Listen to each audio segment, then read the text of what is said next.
Limerick has now set up a network of 3D printing makers around the region. Similarly to Benchspace in Cork, each of those makers are using their 3D printers to create some of the parts for the shields.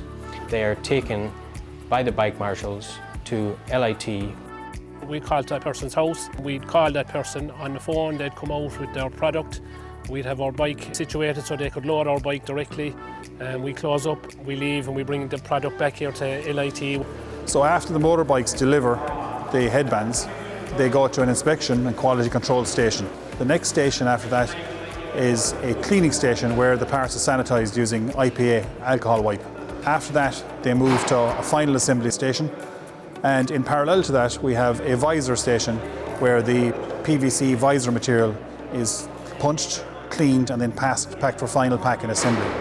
LIT got involved in this project because it represents the best of what the region's about. It's about collaboration, it's about interaction, working together. We've got representatives from industry here, from the secondary level schools, from our own place. We've got volunteers across bikes, etc. And things are really happening. So there's a lot of coming together, a lot of collaboration.